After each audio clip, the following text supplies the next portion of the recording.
see. We're now in what would have been week 8 when we were doing this. Actually, maybe even week 9. I might even be wrong with that. But okay, as you can see, we're talking about the Great Tribulation. Last week, I did mention that this was week 1 of 2 covering the Great Tribulation, just because it's such a massive topic. So what we're going to do is do kind of an overview today on the Great Tribulation and cover some kind of surface level issues about it. And then next week, what we'll do is we'll get down into the nitty gritty. I'll go ahead and skip to the last slide just to reference some of the books I mentioned last week, which would be good. These are still good books for you to look at for next week as well. But these books, what they do is they really cover a lot of the stuff that we just aren't going to have time to really dive into full throttle in this class. But you have just very quickly. In the case of the last days according to Jesus, what R.C. Sproul is doing in that particular book is he's trying to cover the big issue of prophetic fulfillment. So he's dealing with Matthew 24 basically through the whole thing. The book Eschatology of Victory is pretty similar to R.C. Sproul's, but it's a little more scholarly. And this book is kind of a twofold. It's covers Matthew 24, but it also covers Revelation 20 about the millennium. And then the books Amillennialism and Postmillennialism, those are both like full-fledged biblical theology books that cover every aspect of those two kind of end times grids of amillennial and postmillennial. The works of Josephus are going to interact a lot with R.C. Sproul's book. And then Things to Come by J. Dwight Pentecost is the dispensational approach to this whole thing. So again, you can reference those, even if you didn't get a chance to look at them over this past week, you can reference them again for this upcoming Sunday school class, because today is kind of part 1 of 2. Okay. So having said that, we will now go into our class here. So we're covering eschatology and the Great Tribulation. And I want to just kind of start out by making this point here. We've mentioned this already, but mention it again. In dispensationalism, the rapture, as we've seen, is that inaugural moment in their whole system of last things. And that phrase there is technically the phrase eschatology, which is the study of the last things. It can mean more than the last thing. Sometimes eschatology is used to refer to a whole biblical system of redemptive history. So sometimes eschatology is not necessarily the last things as much as it is an approach to answering how does this particular doctrine fit into the full-fledged redemptive history that God is unfolding. So it's kind of a big picture term as well as an end times term. But in the sense that we're using it, we are using it in the end times concept, okay? So because of that, I thought it would be good for us to kind of touch on a lot of those big time phrases that we've been kind of throwing around the last several weeks. And the best way to do that, I think, is to just do a quick survey of the top eschatologies, the top views, because it sets up a conversation that we can have at the end of this class and next week as well about the Great Tribulation. So you may be surprised to know that there really only, when it comes down to it, there's really only 2 views of eschatology.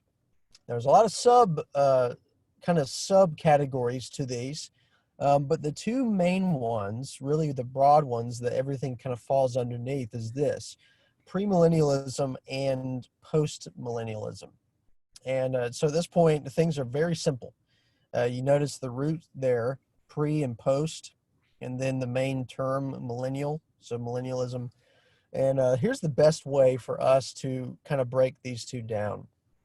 It's this: premillennialism believes that Jesus will return before, which is where that pre comes in, before the millennium. And then by way of contrast, postmillennialism believes that Jesus will return after the millennium. So far so good, right? Pretty simple. Just two words kind of sandwiched together. The idea of Jesus' return and how his return interacts with the millennium, which is what we read of in Revelation chapter 20. Now, to kind of get those subcategories into the mix, here's a further way of breaking it down. Premillennialism can be broken down into two main kind of camps. The first one just being historic premillennialism, and the second being dispensational premillennialism. That is what we've been interacting with in dispensationalism. Dispensationalism is premillennial. And then in postmillennialism, you have historic postmillennialism, and then you have amillennialism. And even though in the Reformed world, by far, the two majority reports are postmillennialism and amillennialism, it is interesting that these two kind of butt heads a lot, especially like in seminaries or Bible colleges. People who are Reformed, you'll see them debate to the end of the world about if it's proper to be historically postmillennial or to be amillennial. And then in the premillennial camp, you have the dispensationalists that say we represent the only viable view of premillennialism. And among other things, really the big key difference of historic premillennialism and dispensational premillennialism is the question of when the rapture happens. So a way of breaking these two down is to say historic premillennialism says that the rapture is going to happen before Jesus returns. So in other words, the church is going to have to go through, the Great Tribulation. I said the rapture. Didn't mean to confuse you there. The church is going to have to go through the Great Tribulation. So whatever the rapture is going to happen after the Great Tribulation. That's what historic premillennialism will say. The dispensationalists, as we looked at especially last week, will say, no, what the church is waiting on is not for a great tribulation to take place that we have to go through. What the church is waiting on is to be raptured out of this world so that God can deal with ethnic Israel and prepare her for her Messiah, which he will do in the tribulation. That's the function of the tribulation. God is whipping Israel into shape, if you want to put it that way. That's the function of the tribulation. And so that's what dispensationalists will say. Another thing that separates these two, premillennial in the historic sense and premillennial in the dispensational sense, is that dispensationalists do make that distinction between ethnic Israel and the church, whereas you don't see that distinction happening in historic premillennialism. So both of these, premillennial and postmillennial, are the main headings, okay? And both of them fall into the realm of Orthodox Christianity. So I don't ever want to make you think that you aren't truly biblical if you're premillennial. Now, I'll throw my cards on the table. I don't think that premillennialism is the most biblically accurate choice of among the two. But I wouldn't say that they are outside of the realm of Orthodox Christianity. And what's a little troubling to me is that when you do read a lot of dispensationalists, they will just label everything as false teaching that's not dispensational. So historic premillennialism, that's unbiblical, that's outside of orthodoxy. They wouldn't say that these people aren't Christians, but they would just say they're in serious error. In fact, I read, just refreshing myself in a lot of what J. Dwight Pentecost says in his book, Things to Come, and he literally makes the point about postmillennialism. He says, this doctrine really doesn't need to be dealt with because World War II has debunked this once and for all. So just, you're right, right off the cuff, just dismiss it at the very outset. So we don't want to do that, right? We don't want to make that mistake of just dismissing anything, right? We're not dismissing dispensationalism just based on what it is. We're actually interacting with it. We've been doing so for weeks and weeks now, because any view deserves to be looked at from a biblical perspective. And so we want to do that. We don't want to make caricatures. We want to deal with things as they are, okay? But in today's world of Christianity, the way I see it is everything really consolidates to what you see there on the screen. You can deal with broad premillennialism, broad postmillennialism. You can talk about the distinctions in historic and how they interact with each other, but really, your average person, there are some exceptions, right? But your average person is either going to be dispensational on the premillennial side or amillennial on the postmillennial side. And if you are entirely confused now of what the distinctives of all these terms are, then I have some pictures for you that I would like to share to kind of help clarify here. Hopefully that's big enough for you to see. I do apologize if it's not. It was a little difficult to know how it was going to look on the screen share deal, but basically what we have here is I may be able to zoom in. I don't know. Can you all see that zooming in? Much better. Okay, cool. I didn't know if it would actually do that. Okay, so we'll start with the top, okay? This is historic premillennialism, and we have this excellent left to right chronological timeline where you have the work of Christ on the cross, and after his work on the cross, the next thing that's going to happen is a tribulation. Notice they don't have a rapture in there because you see there in the phrase, they're post-tribulational. Now, don't get mixed up here with your terms of post-millennial, post-tribulational, right? Because you can get confused, but just keep things simple. Historic premillennialists will say the timeline, the proper one, is that after Jesus' work on the cross, the next thing that's going to happen is the tribulation, which we read of in the Bible. After that, Jesus will return. You see the second coming. After his second coming, he will return, according to them, to establish his millennial reign. Notice he returns before the millennium. That's why it's called premillennial. He returns before the millennium. And then followed by that, you have the last judgment. Okay? The dispensational counterpart to that is in the pink, or should we say salmon? That's maybe the right color there. Pre-tribulational, right? Jesus returns before the tribulation, and he does so with a rapture. So Jesus' work on the cross, his second coming for the church, which is what the rapture is according to them. Then the tribulation, the church is raptured, so the church is not there. And then Jesus' second coming, he's returning with the church, and he's returning with the church to establish his millennial reign. Now, according to them, the function of this millennial reign is to reinstate all of those covenantal promises to ethnic Israel. The church gets to take part in that in some ways, kind of by happenstance, right? You're in the right place at the right time, but really the function of the millennium is all about ethnic Israel in dispensationalism.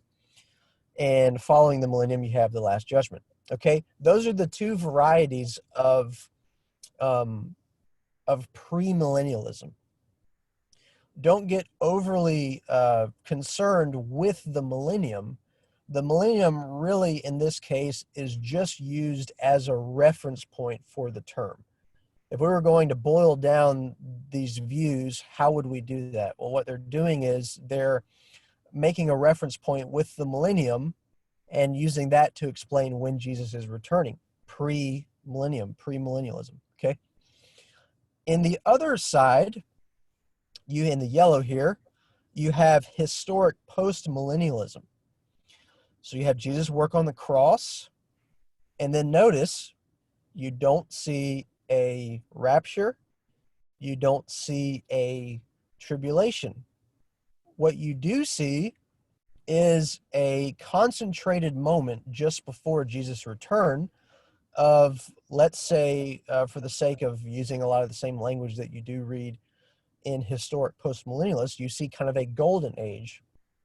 And that's what the millennium is. It's this golden age, could be, which in this picture, it's kind of depicted as a literal 1,000 years, but they would in some ways grant that it could be symbolic.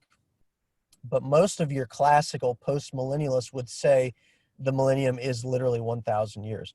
And that is that golden age happening right before Jesus' second coming and last judgment. And then lastly, in the green, you have amillennialism. You have Jesus' work on the cross. And then in this case, you have the millennium as symbolic. And I kind of do wish that amillennialism was named differently. Because that A in front is a negation. So you think of like atheism. Atheism is negating that there's a God. It's a school of thought that says there is no God. Well, amillennialism has that same word structure, but amillennialists are not arguing that there is no millennium. What they are arguing is that it is a literal 1,000 years. And that's a really important point to make.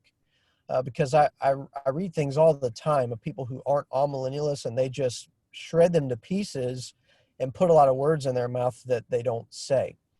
And so you have the millennium here being symbolic.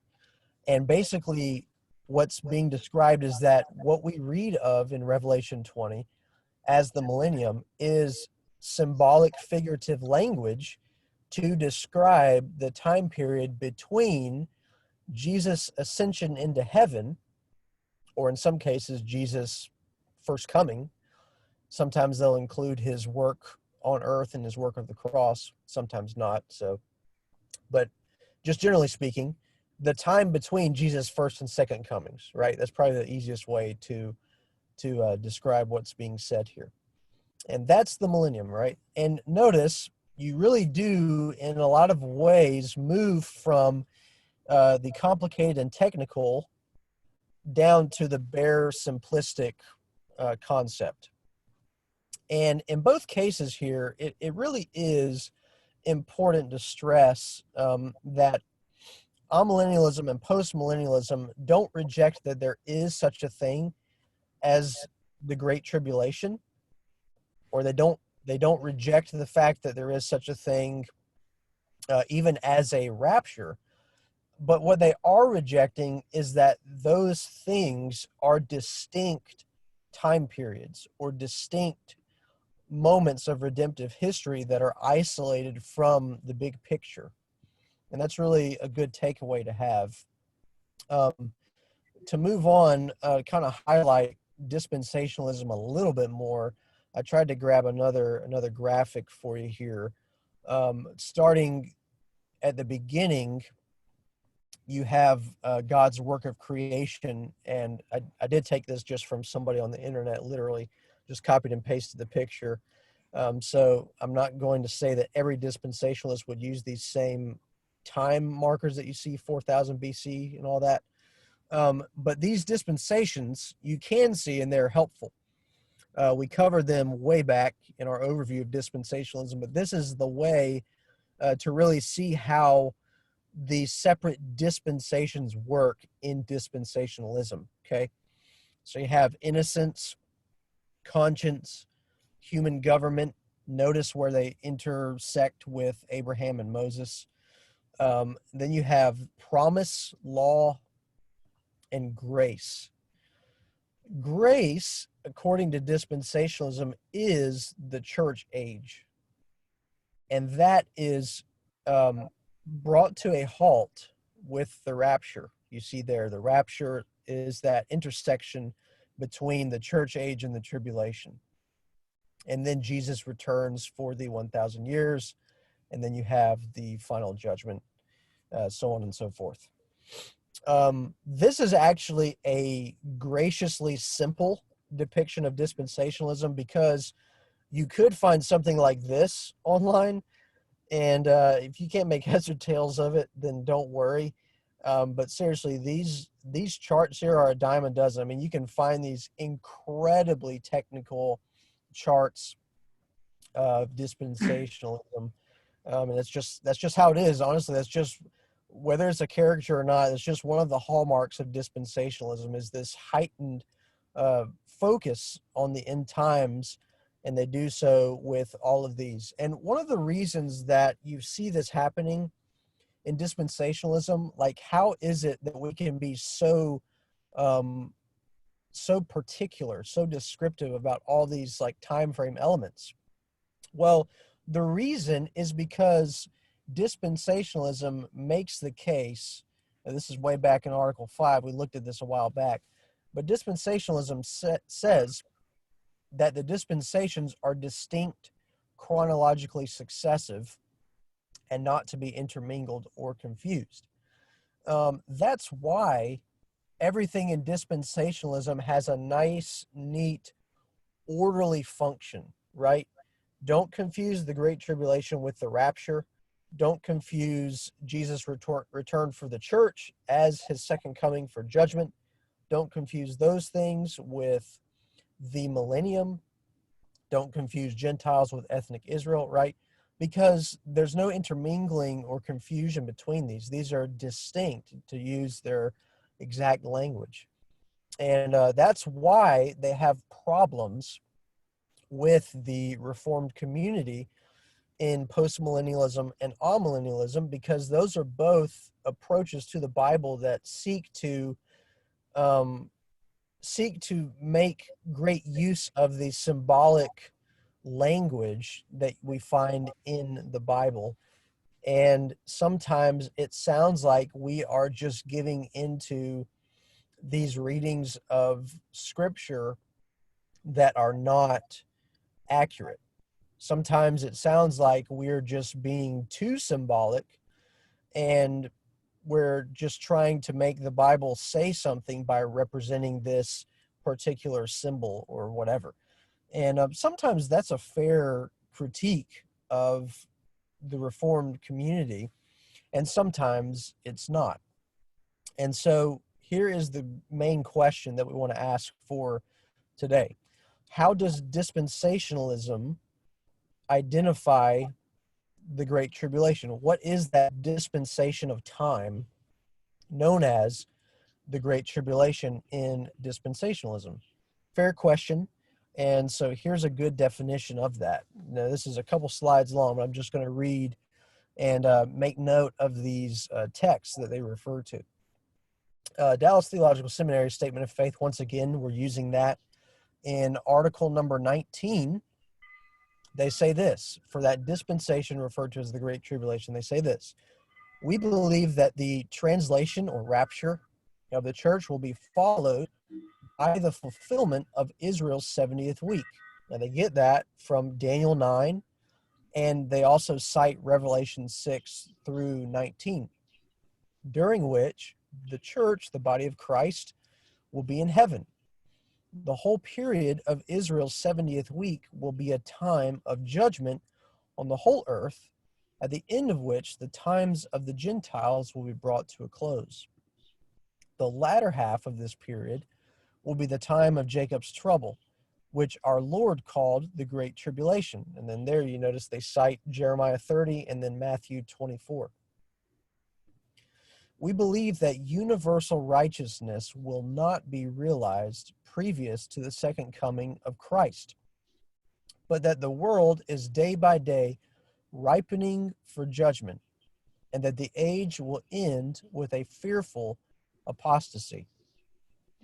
Now, I want to move up to a couple of our previous slides. Well, really, I'll just move to, let's see, the best one to probably this.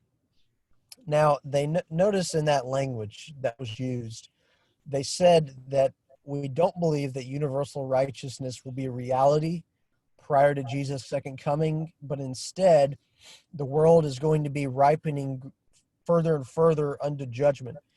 Now, just a common day language translation of that is what they're saying is we believe things are going to get worse and worse and worse until the end of time when Jesus returns. So we could say that they have a rather pessimistic view of the world at large. And in premillennialism, both historic and dispensational, that is the general consensus. A pessimistic view of the world. The world is going to get worse and worse until Jesus returns. This is why, this is a really important takeaway.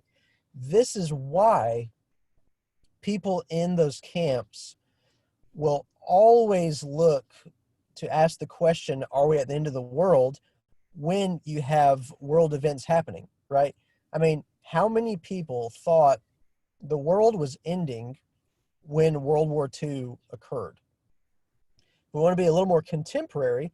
How many people thought the world was ending when this virus pandemic happened? I saw a lot of things circulate in the web about the end of the world for that. But this is a common occurrence. And one of the reasons for that is because embedded in this view, in this lens for interpreting the Bible, is that the world is going to get worse and worse. So for a kind of prophetic reference point, these people will really start to get animated and interested if things start to go downhill very fast, because the idea is we must be close to the end of the world. Now, I don't want to dismiss this. I don't want to be cavalier or just negative towards people that think this way, but I just want to make the point that people have been doing this ever since the beginning of time. And if you don't want to be that broad, we can at least say ever since Jesus first came to the earth and ascended into heaven, people have been thinking that every event, whether it was isolated to their country or a world event, everybody thought, I wonder if this is the end of the world. So just to say that we're not all that special to think when things go downhill, we must be close to the end of the world. Does anybody remember Y2K? I mean, that was a huge deal, right? I mean, we were just the largest consumers of Campbell's soup at that time because we thought that was going to save us from the end of the world. But that's just kind of how it was. In heavy contrast to this, postmillennialism kind of splits in two directions, but they're both different from premillennialism. Postmillennialism, in the historic sense, is not pessimistic. In fact, they're quite optimistic. In that kind of timeline graph there, you can see in postmillennialism that the millennium is supposed to happen right before Jesus returns. Now, whether that is literally 1,000 years or not, they generally understand this as the golden age, which is to say mass conversions, righteousness begins to prevail on the earth. Sin is not eradicated. Sin is still a reality. Death is still a reality. But the prevailing storyline is righteousness, not sin, not rebellion against God. And so postmillennialists are quite optimistic. And then really the halfway house here, one that I think is the best, one that I think is biblically balanced, is amillennialism. And so in some ways, I would say I'm a historic postmillennialist. I kind of don't fit the mold, I guess. But amillennial is probably what I would gravitate to if I had to pick one. So I will speak a little more candidly about that because that's kind of where I land. But amillennialists are kind of not overly pessimistic, not overly optimistic. They're kind of even flow. And the reason for that is because in their view, the millennium is representative of everything that happens after Jesus' first coming and everything that precedes his second coming. And since that's the case, you have an optimistic view in terms of the kingdom of God, right? Conversions will happen. Jesus says he has all authority on heaven and earth, and he means what he says. And therefore, the gates of hell will not prevail against his church. He will build his church. And so there's a very optimistic view to all the promises and things that we see that will take place on this side of heaven. But at the same time, Scripture says enough about opposition to God being in concentrated amounts. Love of righteousness will kind of fade away. That basically to say the world will look more and more like the world, and the church will grow and be sanctified more and more within all the promises of Christ. So it's kind of a optimistic view in terms of God's kingdom and his church, and a pessimistic view in terms of the world itself. So it's kind of a split there, right? So that's why I say is this kind of even keel approach to a view of history. So amillennialists will not say when massive conversions happen that every elected official in the world is going to be a Christian and everything is going to be hunky-dory. But they also won't say anytime there's a war or an earthquake, this must be the end of the world, right? So it's this kind of even approach to interpreting the Bible. Back to dispensationalism and back to the Great Tribulation. What we read from Dallas Theological Seminary requires a few things, right? In that definition of what the Great Tribulation is, it requires an Israel church distinction. This is nothing new. We've been seeing this. It also requires that to this point, the fulfillment of Daniel's prophecy is fulfilled today, all the way through the 69th week. It also requires that there is a parenthesis or gap between week 69 and 70. Now, if you don't know what those weeks are, that's what that phraseology is in Daniel chapter 9. But they require a gap. So pretty much the way that they fit Daniel 9 into the broad picture of redemptive history is this. Daniel's prophecy about the 70 weeks, weeks 1 through 69 have been fulfilled. But remember, we used the terminology several weeks back that the church age is God hitting stop or hitting pause on that prophetic time clock. Well, dispensationalists say what that is, in effect, is a gap occurring between week 69 and week number 70. And that gap is the church age, after which God will rapture the church and he will resume his 70th week fulfillment with ethnic Israel. That idea is seen in two places.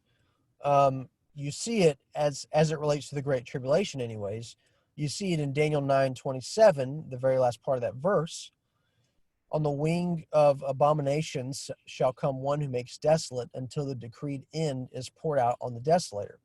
Now, dispensationalists will read that passage and say that has not happened yet. That's part of that 70th week fulfillment.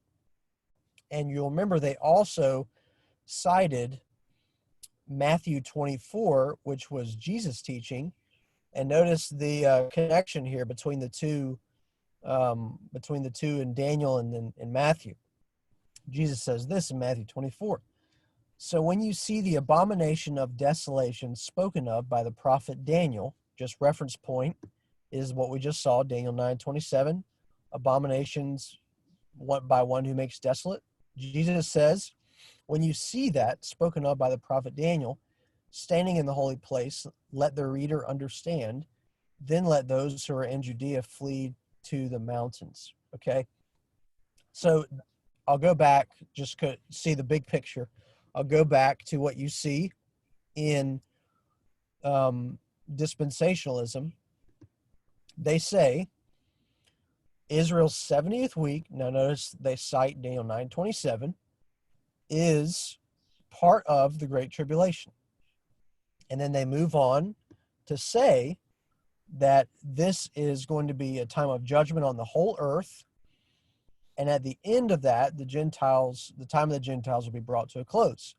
And then they say the latter half of this period, the latter half of the 70th week, will be the time of Jacob's trouble, which our Lord, now they're using that passage from Matthew 24, which our Lord called the Great Tribulation. Okay? And then there's that part again about the world's not going to get better and better. It's going to get worse and worse until the day of judgment. Now, the reason that I cited Daniel 9:27 and Matthew 24 is because the reference point for the term the Great Tribulation comes from Jesus. We can have all of these caricatures about the Great Tribulation. We can read all kinds of books about the Great Tribulation. We can watch all kinds of movies about the Great Tribulation.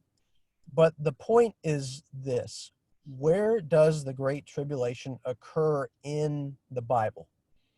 Not what presuppositions and biases do we bring and import into the Great Tribulation as we seek to define what it is, but instead, what does the Bible actually say about it? And further, where does the Bible actually use that phrase, the concept of tribulation? And the answer to that is Matthew chapter 24. There's that reference to Daniel 9, but all of that consolidates to Jesus' own words in Matthew 24. And so just in that general overview there, we're not quite done yet, but just to say, in that general overview, what I'm trying to get you to see here is the interaction between eschatology, the end times, study of the last things, and the Great Tribulation. How have different theological camps sought to answer that question? How have different views of the end times sought to associate the broad view of the end times and the Great Tribulation in particular? The way that they have done that is by making reference points to phrases used in the Bible. And those reference points, to the most part, are reference points to the millennium. That's where we have those terms, premillennial, postmillennial. But at the same time, those greater distinctions come into play with phrases such as the Great Tribulation, the rapture, and all of those that we've been looking at. So the way that people have really tried to tackle this whole issue is by chronological distinctions. And that's really nothing new because we are linear people, right? We have a beginning, we have an end. We don't know what it's like to live outside of time, so everything's going to have a time reference. That's pretty basic. But the point is that these concepts that are introduced in the Bible, such as tribulation, rapture, and the millennium, and Jesus' second coming, how do we put those into a chronological timeline? Well, dispensationalism thinks that they have done it best because they have found a place for everything and everything in its place, right? Everything is covered to a T. Whereas amillennialism and postmillennialism, which are the two main reformed approaches, have sought to not make as many distinctions, not because they don't think they're important, but because they follow that two-age model of redemptive history. Does anybody remember what that is? We talked about it just a week or two ago in This Age and the Age to Come. That's that two-age model, and you can really see it shining in postmillennialism and amillennialism. The reason for that is because they have not sought to make these distinctions for all of these additional time periods. Really, the distinction, the reference point for church history should not be when is the millennium or when is the Great Tribulation. The reference point should be what the confessional creeds of the church have always been and what the biblical report is, and that is waiting for the Lord's second coming in response to his first coming. The two comings of Christ, Jesus' initial coming to the earth in humility to accomplish his work on the cross, and waiting on his return in glory to judge, to reward, and to usher in a new heavens and a new earth. That is very basic, very simple, but it's nonetheless profound. It's taken us to this point over 2,000 years to try to wrap our heads around. But we don't want to make these huge distinctions and separations of everything. Now, that's all well and good, but is it actually okay for us to be so general? Is it actually downplaying the significance of the Bible and everything that's said in there if we want to just paint broad strokes on everything and say, let's just think of things as this age and the age to come? Is that really fair for us to do? Well, I think it is. And I think the reason we can do that is because what we read in Jesus' approach to the Great Tribulation, I think at the very end, at the final analysis, as old R.C. Sproul would say, does not lend itself to this massive end of the world chronological timeline, which we're kind of familiar to see, especially in our day and age.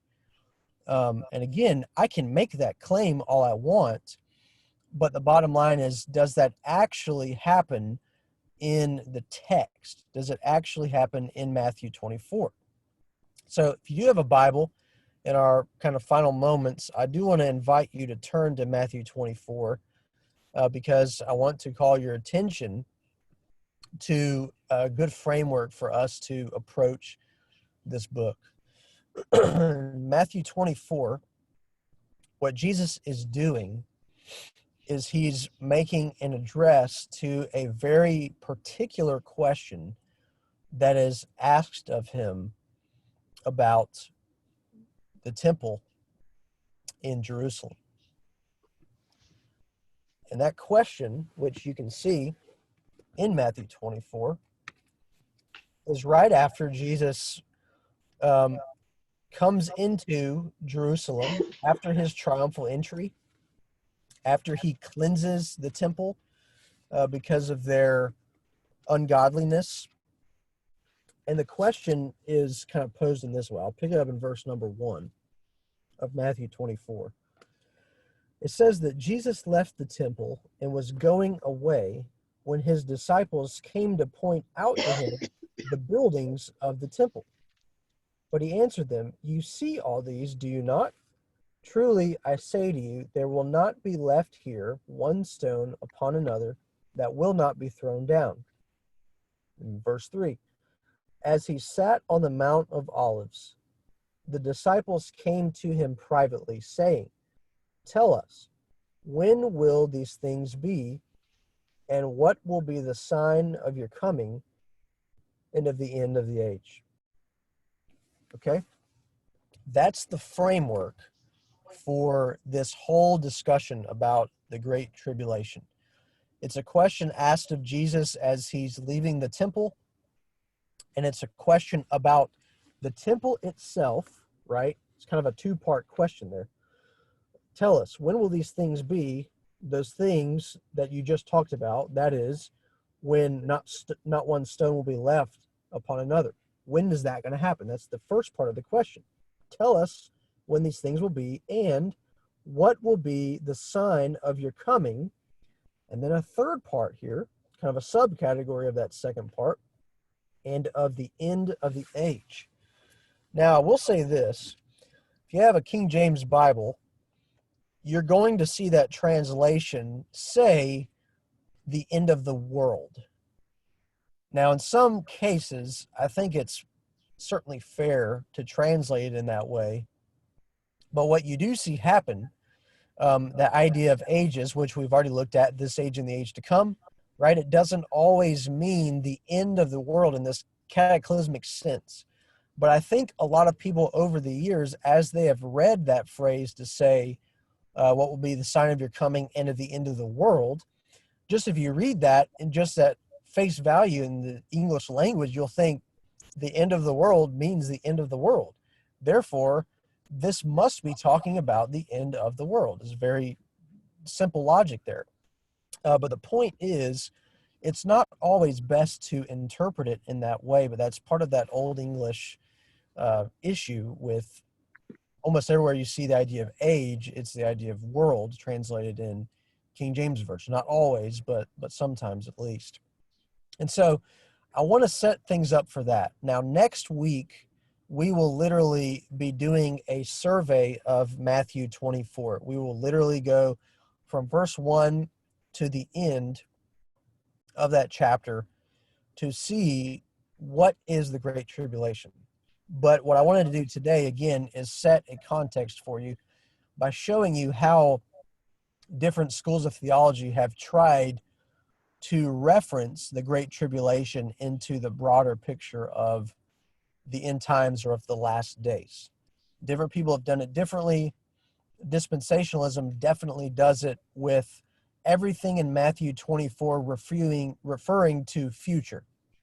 That is to say, dispensationalism is making the case that everything you see in Matthew 24 has yet to be fulfilled. The reason for that is because it can't be fulfilled until after the rapture. And since the rapture hasn't happened, nothing has been fulfilled yet in Matthew 24. That's the logic of dispensationalism. The question we want to ask is, number one, is that biblically accurate? Number two, is it actually fair to say that some, or even half, or maybe even all of Matthew 24 has already been fulfilled? If so, what would that actually do in tweaking our end times approach that we have? Because the truth is, we do have presuppositions. We can't escape that. People are biased by nature. We can't get away from that, but we do have to at least recognize that about ourselves. And we have to recognize that sometimes our views are motivated by our own presuppositions where we've already landed versus what the text actually says. If you're a dispensationalist, you are at a bit of an impasse of granting that anything in Matthew 24 has been fulfilled. The reason for that, again, is because, as they say, things cannot be mixed or mingled or anything like that. They have to instead be chronologically successive. They can't be confused with one another. And if that is going to be maintained, that means that nothing about the Great Tribulation can have already been fulfilled because the rapture hasn't happened yet. So we do have our work cut out for us, because I mentioned before that one of the reasons the dispensationalists don't like covenant theology is because they're suspicious that what we're doing is giving into liberal theology.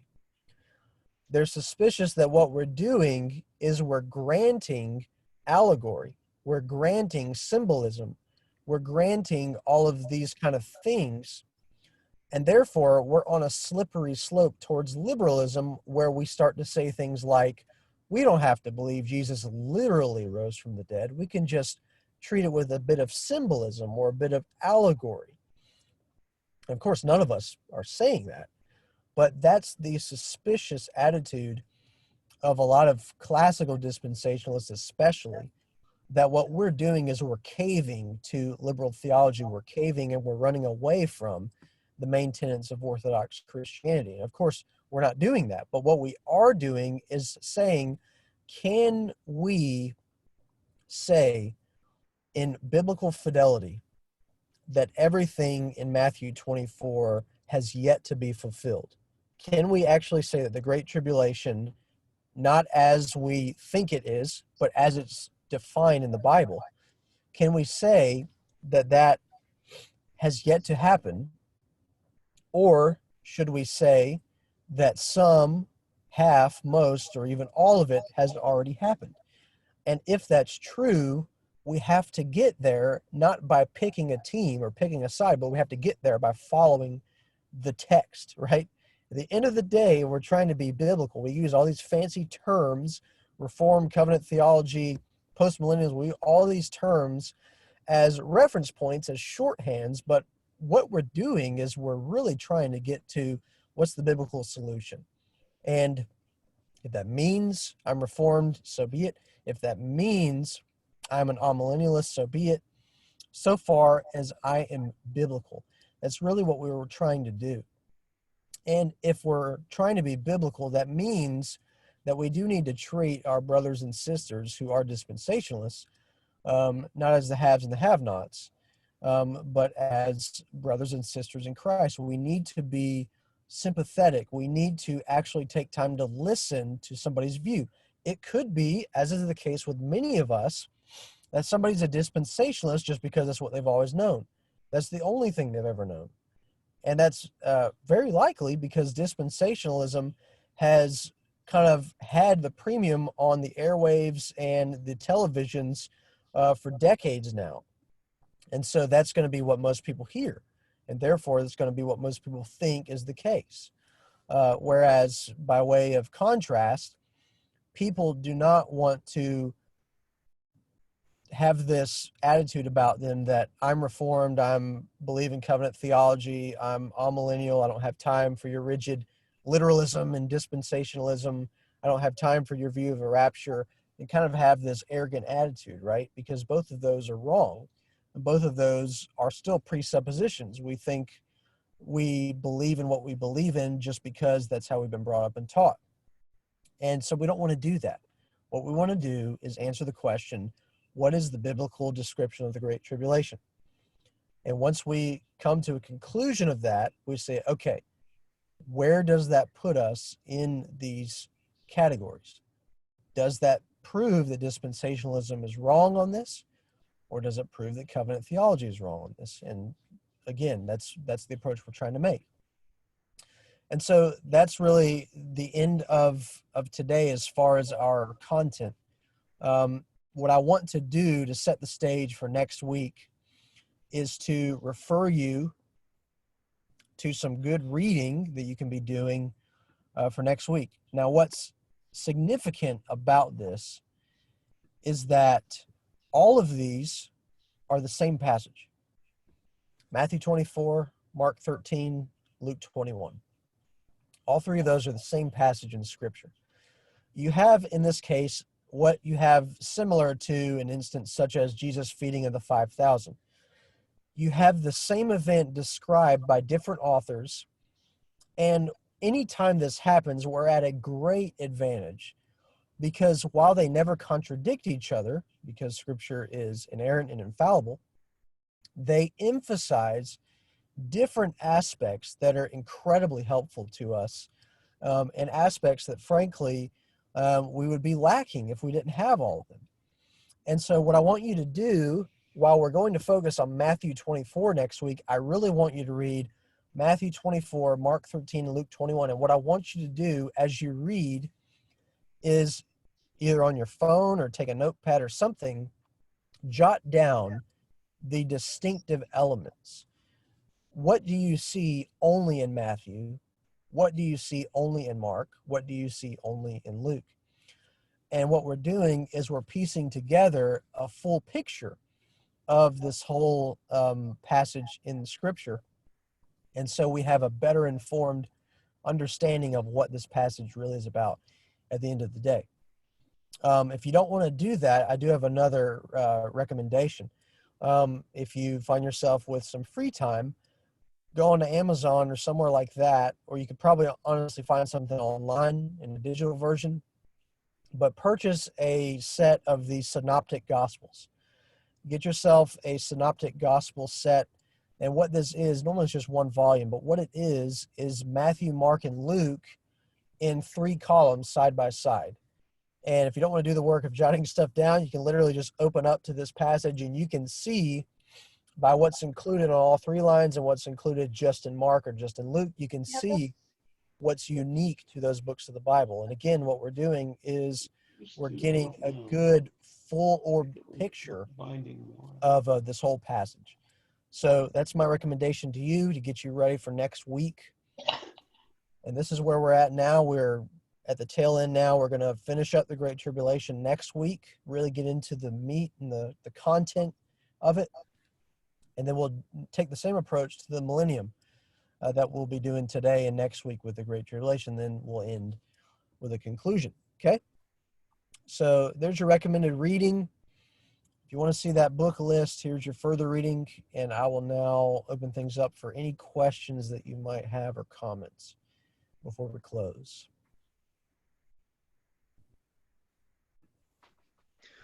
I think when the dispensationalists say these are distinct successive chronologies, in modern, we would call that after Adam and Eve fell in the garden, plan A failed. And that's why God had to come up with the next dispensation, which is really God, plan B. And then each of these, as they fail, you got Moses, and God had to come up then with something to retrieve the situation there. It really undercuts the almightiness and planning aheadness of God, where he's always having to come up with a new plan B to solve the wreck of his previous plans. Well, on the other hand, having grown up in the shadow of Moody Bible Institute,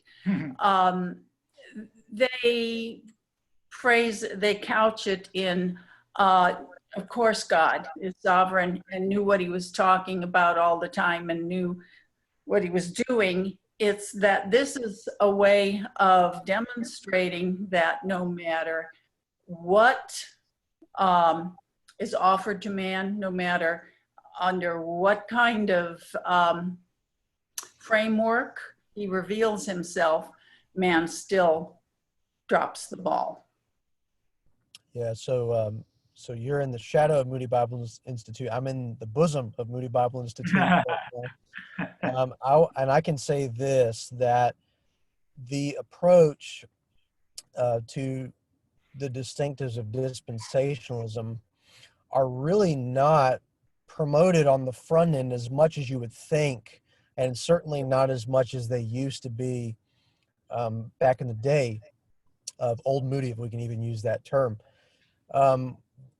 As a matter of fact, I've been pretty pleased with how many Reformed and even Presbyterian authors have been used in our textbooks for a lot of the classes. It's been actually pretty refreshing. Now, I will say, like in the systematics class, we had the Moody Handbook of Theology. That's dispensational through and through.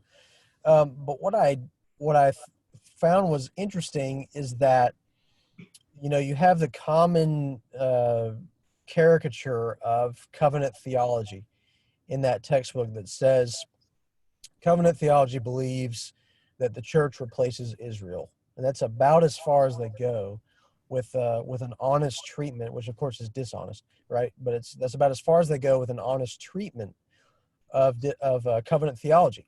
But then you have some great scholarship happening where I've noticed in different categories of theology in that book, everything builds, right? It goes on this great upward slope, and it's like you're so close to a redemptive historical approach to the Bible. You're so close to the conclusions we're coming to in covenant theology, and then it's like the author just bails and says something like, but of course we know that this passage is talking about the millennium for ethnic Israel. It's just like, I don't know, I find it interesting that my exposure to Moody at this point has been that their dispensationalism is not promoted. It's just that thing that's been in the house for so long, they don't really know what to do with it. So they're just kind of holding on to it, if I can maybe just use it. And of course, I'm not trying to be mean or heartless towards them. I do enjoy the Institute as a whole. It's been good. But that's just the best way I could describe it. But Mark, to your point, I think you're right. Even if old dispensational writers wouldn't say plan A and plan B concepts, they do have this ominous conclusion to every dispensation by saying, in essence, they were all failures. They all failed. They all ended in disobedience. They all ended in judgment. And so whether they want to say plan A or not, it really is God in their view or in their system. You have to at least hint at the fact that what you're saying is God's reinventing the wheel every time. And so I think that that's one of the biggest issues of dispensationalism is how can you actually be consistent in what you're saying and not be concluding that God's plan failed and he has to make a new one. So it's a good point there. Kevin, I'm trying to become an amillennialist. Again, my saving background has always been in Schofield Bibles. I kind of reject rapture theology now for just historical purposes too. I just see it as part of a lot of cult work that was going on, and I think portions of the church just adopted it. But anyway, in amillennialism, not a literal 1,000-year, but this whole time frame from Christ to his coming again for the church. Is it just a period of time in which there's ups, downs, sideways, and that's just the way it is? I mean, the kingdom of God is at work. There's conversions, the church is being added, but there are certainly many counterattacks. And because the problem I'm struggling with at this point, I guess is going to come up next week, is when the disciples ask what will be the sign of these end times, he uses a very strong reference as to it will be in like the days of Noah. That was the literal destruction of this first planet, the first world. And the only people that were saved was Noah and his family. Not one other person was saved. And he also says, will I find faith? Will I find faith? Now, those two things in themselves are troubling to me if the church is here and still about the work of Christ in bringing through the Holy Spirit their souls to a saving knowledge of him. It seems like there's a distinctive mark at the end period just when he comes. So I need to see how you're going to reconcile, show me how you'll reconcile that. And by the way, I went online and there's tons of information, many speakers on amillennialism. And there are some that are in the same bookend on the other end that you mentioned earlier that are very critical. I mean, they say the dispensationalists are is a heresy, and it's actually leading people away from God. So there are some of those in the amillennial camp that you can go on YouTube, listen to their sermons, and that's what they'll say. So, there is that other extreme. Yeah, I always want to be careful of making too general of a critique. That's why I said it's so hard to really nail down dispensationalism because there are so many varieties. If we want to talk about classical dispensationalism, I think people are right to be quite skeptical and even sometimes to critique maybe with a little too much kind of ferocity. The reason, though, is because at least classical dispensationalism seems to hint at two ways of salvation if it doesn't actually come out and say it explicitly.